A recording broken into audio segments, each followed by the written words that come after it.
السلام علیکم، کیسے ہیں آپ سب؟ تو آج کی کہانی ہے کیسے کیسے لوگ، جو کہ نایاب جلانی کا چھوٹا سا نا افسانہ ہے۔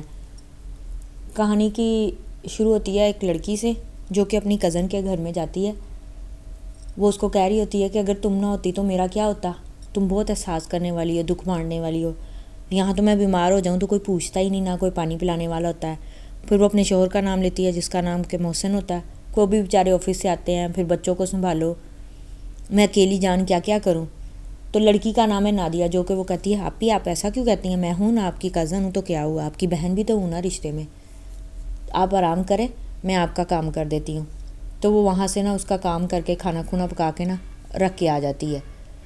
گھر آتی ہے تو اس کو اپنی ماں سے ڈانٹ پڑتی ہے، کر آئی ہو مہارانی کی خدمتیں۔ وہ غصے میں اس کی ماں نا اچھا خاصا اس کو بے عزت کرتی ہے اور ڈانٹتی ہے۔ تو آگے سے یہ لڑکی کہتی ہے کہ نادیہ کہتی ہے اماں کبھی تو بخش دیا کریں، بیچاری باجی اتنی بیمار تھیں، اگر میں نے تھوڑا سا کام کر دیا تو کون سی قیامت ٹوٹ پڑی ہے۔ پھر وہ اپنی ایک اور کزن کا نام لیتی ہے صبا کا، کہ جو کہتی ہے وہ بھی تو ان کے گھر جاتی ہے نا، وہ بھی چاچی نے تو کبھی ان کو نہیں منع کیا، وہ تو ان کے گھر رات کو روٹیاں بھی پکا کے صبح کا آٹا گوندھ کے آتی ہے۔ ہم ان کا احساس نہیں کریں گے تو کون کرے گا، اکیلی رہتی ہیں ساری بیچاری۔ اماں کہتی ہیں ہاں تمہارے سینے میں سارے جان کا درد ہے نا، چل جاؤ جا کے کھانا پکاؤ۔ پھر وہ اپنی بیٹی کو کھانا پکانے کے لیے بھیج دیتی ہے۔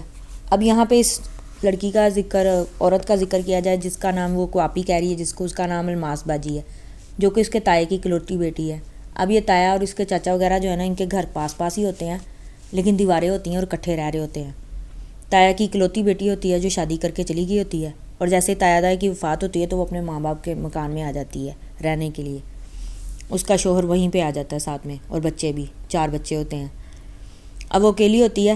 یہ جو ہوتی ہے نا عورت، اب جس کو انسان کہہ سکتا ہے دوگلا انسان، یہ وہ ہوتی ہے کہ باتوں باتوں میں اپنا کام کرا لینا اور اگلے بندے کو پتہ بھی نہ لگنے دینا کہ اس نے کام کیا ہے۔ اب نادیہ ایسی سیدھی سادھی لڑکی ہوتی ہے، کیونکہ یہ کافی چھوٹی ہوتی ہے اس لیے اس کو لگتا ہے کہ باجی ہماری تعریفیں کرتی ہے، باجی بڑی اچھی ہے، اماں تو ہر وقت ڈانٹتی رہتی ہے، اماں بالکل اچھی نہیں ہے۔ اس لیے اب وہ جب بھی نادیہ کے گھر جاتی ہے تو مطلب یہ الماس کے گھر جاتی ہے، الماس باتوں باتوں میں ان کو اپنے کالج کے قصے سنا، یہ وہ خود باتیں کرتی رہتی بیٹھ کے، اور یہ دونوں کزنیں کام کر دیتی ہیں اس کے گھر کا، اور رات کو دونوں اپنی ماؤں سے ڈانٹ کھاتی ہیں لیکن بتاتی نہیں ہے۔ اور یہ اپنی اس کے اماں کو اس پہ اس لیے بھی غصہ ہوتا ہے کہ کوئی رشتہ آیا ہوتا ہے جو کہ اس کے نا بہن بھائی نے بھیجا ہوتا ہے، لیکن نا یہ انکار کر دیتی ہے کہ مجھے ابھی شادی نہیں کرنی، اور یہ ماں کی بات نہیں مانتی۔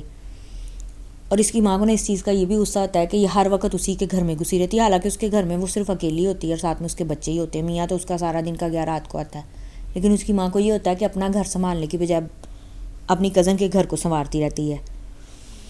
اب اگلے دن نادیہ جب اپنی کزن کے گھر جاتی ہے نا صبح صبح، تو آگے سے نا اس کو ایک دیور اس کا ہوتا ہے طارق نام کا، وہ ٹکراتا ہے، تو اس کے ہاتھ میں نا کبوتر ہوتا ہے، وہ صرف کبوتر باز ہوتا ہے، چھت پہ چڑھ کے کبوتروں کی دیکھ بھال کرتا ہے یا سارا دن لڑکیاں تاڑتا رہتا ہے، اس لیے نادیہ کو وہ اچھا نہیں لگتا ہوتا، اور اندر آ کے کہتی ہے باجی آپ کو کیا ضرورت تھی اس اپنے نمونے کو ساتھ لانے کی، بالکل اچھا نہیں ہے۔ کہتی نہیں بڑا اچھا ہے، بیچارہ میرے گھر کے سارے کام کرتا ہے، باہر کے گوشت دالیں سبزیاں وغیرہ یہی تو لاتا ہے، کہاں برا ہے۔ نادیہ پھر اس کو کچھ نہیں کہتی، کہتی باجی آج کوئی کام نہیں، آپ کہتی نہیں بس بچے آنے والے ہیں، طبیعت ٹھیک نہیں ہے، ان کو لنچ کھلانا ہے، سمجھ نہیں آ رہی کیا کروں۔ کہتی آپ بیٹھے نا میں کر دیتی ہوں، پھر وہی کام باتوں میں لگا کے یہ بیٹھ جاتی ہے خود، اور نادیہ اس کے گھر کا کام کر کے نا جانے لگتی ہے، تو اس کو کہتی تم بڑی اچھی بہن ہو، کاش میری بھی کوئی بہن ہوتی تو ایسی ہوتی۔ تو وہ اس کو اتنی تعریفیں کرتی ہے، اس کی تعریفیں خوشی میں ہائے میرے اتنے کپڑے دھونے والے، آگے سے اس کی باجی منہ بنا کے کہہ رہی ہوتی ہے میں کیا کروں، ٹھیک نہیں ہوں، طبیعت نہیں صحیح۔ کہتی باجی آپ بیٹھے میں تو کپڑے دھو دیتی ہوں۔ اب یہ لڑکی بے وقوف ہوتی ہے، وہ باتیں کر رہی ہوتی ہے اور آرام سے گھر کا سارا کام کر دیتی ہے۔ اب جیسے ہی کام کرتی ہے بچے بھی آ جاتے ہیں، اس کے بچوں کو بھی کھانا کھونا کھلا دیتی ہے۔ تو یہ باتوں میں اچھا مجھے بڑی نیند آ رہی ہے، یہ اس کی جو کزن ہوتی ہے نا بڑی خود غرض ہوتی ہے یہاں پہ میری نظر میں، کیونکہ وہ اس کو کہتی ہاں میم اب میں نا ذرا تھوڑا آرام کرنا چاہتی ہوں، تم اپنے گھر جاؤ، کیونکہ اس کا کام ختم ہو گیا تھا، اس کو بھیج دیتی ہے نادیہ کو اس کے گھر میں۔ نادیہ جو ہے نا گھر آتی ہے، اور کیونکہ اس نے یہاں پہ نادیہ کی تعریفیں بڑی کی ہوتی ہے کہ تم تو جس گھر میں جاؤ گی نا اجالے بکھیر دو گی، تمہارے جیسی لڑکی ہونی چاہیے جو ہر کام جلدی جلدی کر لے۔ گھر آ کے وہ بڑی خوش ہوتی ہے کہ باجی کتنی اچھی ہے، تعریفیں کرتی ہے، اماں تو کتنا کام بھی کروا لیں، ڈانٹتی رہتی ہیں۔ تو اس کی اماں اس کو کہتی ہے اب نا موسم بڑا خراب ہوا ہوتا ہے، اماں کہتی ہے کہ کپڑے سارے چیزیں اکٹھی کر لے پھر اس کی ماں اس کو بٹھا کے سمجھاتی ہے کہ جو رشتہ آیا بیٹا بڑا اچھا ہے، تم کیوں نہیں بات مانتی؟ کہتی اماں مجھے نہیں شادی کرنی. یہ اماں اپنی سے پھر ناراض ہو جاتی ہے. ہاں تیری عقل گھاس چرنے گئی ہے، ساری کزن کے پاس رکھی ہوئی ہے، اس نے لگتا ہے تجھے مفت کی نوکرانی لبا ہوا ہے. اس کی ماں اس کو کافی باتیں سنا کے بھیج دیتی ہے.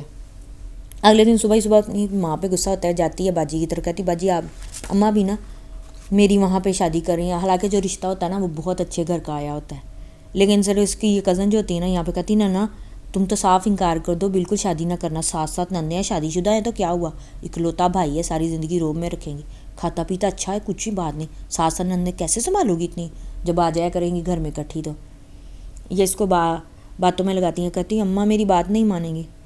کہتی میرا تو بڑا ہی دل کرتا تھا میں تمہیں اپنے پاس رکھتی ہمیشہ، لیکن کیا کروں، کوئی بات نہیں. پھر بعد میں نا وہ ایک دم سے نا اپنے کزن کو ڈھونڈتی، کہتی گھر میں تو چاول بھی ختم ہے، گھی بھی ختم ہے، تو مجھے کھچڑی بنانی تھی بیٹی کے لیے. کہتے آپا میں لے کے آتی ہوں نا گھر سے اپنے. ابھی اپنے گھر میں بھاگ جاتی ہے، اب درمیان میں دروازہ ہوتا جاتی ہے، آگے جانے لگتی ہے تو اس کو اپنے گیٹ کے باہر نا ایک گاڑی نظر آتی ہے. اب یہ وہی رشتے والے ہوتے ہیں جو آئے ہوتے ہیں. اس کی اماں اس کو دیکھ کر نا ڈانٹتی ہے کہ جاؤ جا کے اپنا حلیہ درست کر کے نا تو آؤ. تو یہ اپنی اماں کی بات ماننے کی بجائے اندر جاتی ہے، چاول نکال کے اسٹور سے اور گھی نکال کے نا جانے لگتی ہے. تو راستے میں اس کی اماں اس کو دیکھ لیتی ہے پھر کہ اس نے میری بات نہیں مانی، الٹا پھر اس کے کزن کے گھر میں بھاگ رہی. تو پیچھے سے جو اس کی جہاں رشتہ طے ہونے والی ساس ہوتی ہے، وہ ہوتے ہیں ان کے ہمسائے ہیں اور امیر بھی ہوتے ہیں. تو وہ دیکھتے ہیں کہ لڑکی بڑی اچھی ہے، اپنی کزن کا اتنا احساس کر رہی ہے، کیونکہ اس کی جو کزن کا بیٹا ہوتا ہے نا الماس کا، وہ آتا ہے آپ ہی آ بھی جائیں نا، اماں بلا رہی ہیں آپ کو کھانا نہیں پکانا آپ نے آ گئے. کہتی میں آ رہی ہوں. کہتی وہ اس کی کزن بیمار ہے نا اس لیے. کہتی ہاں آپ کی بیٹی بہت اچھی ہے، میں اسی لیے تو اچھی لگی تھی، ہم نے میلاد میں بھی دیکھا تھا کیسے لوگوں کی مدد کر رہی تھی، آگے بھاگ کے کام کر رہی تھی. اب آپ ہمیں ہاں ہی کر ہی دیں، ہمیں ایسی ہی لڑکیاں اچھی لگتی ہیں جو دوسروں کا احساس کرنے والی ہوں.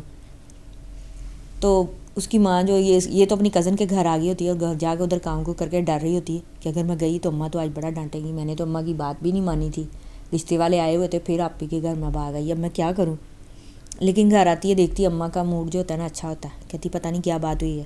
پھر اس کی اماں جو ہوتی ہے نا رات کو نا اس کے باپ کو بتاتی ہے کہ ان کو رشتہ جو ہے نا اچھا لگ گیا تو وہ فائنل کرنے کی بات کریں. اب آپ اپنی بیٹی کے پیچھے نہ پڑیں، اس کا تو دماغ خراب ہے، اس کا دماغ تو سارا اس نے اپنی وہ اس کے الماس کے پاس رکھا ہوا ہے کہ جو وہ کہے گی وہی کرنا ہے، ہم کیوں اپنی بیٹی کی زندگی اس کے پیچھے خراب کریں. اس کا باپ کہتا ہے ٹھیک ہے جو تم چاہتی ہے وہ کرو. اس کو اس چیز کا غصہ چڑھتا ہے. اگلے دن نا وہ اس کے نا کزن کے گھر جاتی ہے، اس کو بتاتی، کہتی تمہاری ماں کو تو تمہارے سے دشمنی لگتی ہے، صرف کھانا پینا ہی دیکھ رہی ہے، اچھا دیکھ رہی ہے اور کچھ نہیں دیکھ رہی، یہ نہیں دیکھ رہی اتنی لمبی چوڑی سسرال ہے جو تمہیں کھپانے کے لیے بھیج رہی ہے. تو یہ ابھی اپنی نا آپا کے گھر میں کام کر رہی ہوتی ہے، تو باہر آتی ہے تو وہ جو کزن اس کا ہوتا ہے نا آپا کا دیور طارق، وہ اس سے ٹکراتا، کہتا ہے ادھر آؤ مجھے تم سے کوئی بات کرنی ہے. کہتی نہیں مجھے تم سے کوئی بات نہیں کرتی، لیکن وہ اس کو نہ لے کے جاتا ہے اپنے کمرے میں اور نہ اس کے پاس ایک ریڈیو ہوتا ہے جو چلاتا ہے. کہتا ہے یہ سنو. جب وہ سنتی ہے نا تو اس کو نا بڑا برا لگتا ہے کہ الماس باجی ایسی ہیں جو میرے بارے میں ایسا سنتی ہیں. کہتا آج میری تو آنکھیں کھل گئی ہیں، تو میں چاہتا تھا تمہاری بھی کھل جاتی آنکھیں تاکہ تمہیں فیصلہ کرنے میں آسانی ہو. یہ جو عورت ہے نا یہ میرا اور تمہارا استعمال کرنا چاہتی تھی. پھر وہ نا اس کو نا گھر آتی ہے، گھر آ کے نا چلتی گھر آتی ہے کہ الماس باجی نے کیا کہا ہے میرے بارے میں، کیونکہ ابھی تک اس کو وہی جو ہوتے ہیں نا الفاظ اس کے کانوں میں گونج رہے ہوتے ہیں. تو یہ جو اس کے دیور نے نا ریکارڈنگ کی ہوتی ہے ٹیپ میں، جس میں یہ ہوتا ہے کہ جو اپنے میاں کو کہہ رہی ہے اتنی مہنگائی ہے، اخراجات پورے نہیں ہوتے، نوکرانی میں افورڈ نہیں کر سکتی کیونکہ مہینے میں آخر میں اتنا لمبا چوڑا بل آ جاتا ہے، تو یہ تو مجھے مفت میں نوکرانی ملی ہوئی ہے کزن کے نام، اس کی کر دیتے ہیں طارق سے شادی، طارق بھی آپ سے دبا رہے گا ساری زندگی اور میں بھی اس کو دبا کے رکھوں گی، یہ تو پہلے میری اتنی بات مانتی ہے. تو اب میں نا چاچی سے رشتے کی بات کرتی ہوں تو آپ فائنل کر لیں، ہمیں مفت میں نوکرانی مل جائے گی گھر میں کام کرنے کے لیے. تو جب یہ سنتی ہے نا تو گھر آتی ہے نا تو گھر سے پتھر کو دروازے کے پاس سن کے آ جاتی ہے. تو وہ لڑکا جو ہوتا ہے نا وہ اچھا ہوتا ہے طارق، اس کو کہتا ہے میری تو آنکھیں کھل گئی ہیں اس کو سن کے، مجھے لگا تھا کہ بھابھی میری عزت کرتی ہیں جو مجھے یہاں لے کے آئی ہیں، لیکن آج پتہ چلا کہ وہ تو مجھے مفت کا نوکر بنا کے رکھا ہوا تھا، انہوں نے کام بھی جان بوجھ کے کرنے نہیں دیتی تھی. لیکن اب میں نے اپنے لیے کام ڈھونڈ لیا ہے اور میں اپنے باپ کے گھر واپس چلا جاؤں گا جو کہ یہ خود ہی چھوڑ کے آئی ہے. اور تمہیں بھی میں نصیحت کرتا ہوں کہ اس جیسی عورت کے پیچھے مت لگو، اپنا گھر برباد نہ کرنا. اور طارق جو ہے نا اس کا سمجھاتا ہے اور یہ گھر آتی ہے تو پچھتاتی ہے کہ میری اماں ٹھیک کہتی تھی کہ مطلب یہ میری کزن تو ہمارا استعمال کر رہی تھی، ہمیں پتہ نہیں تھا. تو ایسے آ کے نا وہ پتھر سے ٹکرا کے گر جاتی ہے اور لائٹ بھی گئی ہوتی ہے. تو اس کی ماں جو ہوتی ہے نا آواز سن کے آتی، کون تھی آ گئی پھر تم تم تو میری بات نہیں مانتی, دیکھا نا اندھیرے میں چوٹ لگ گئی ہے, پھر اندھیرے میں گر گئی ہو, اور اندھیرے میں نکلی کیوں گئی تھی, اتنا تجھے الماس آپی سے پیار ہے جو بھاگ جاتی ہے اس کی طرف.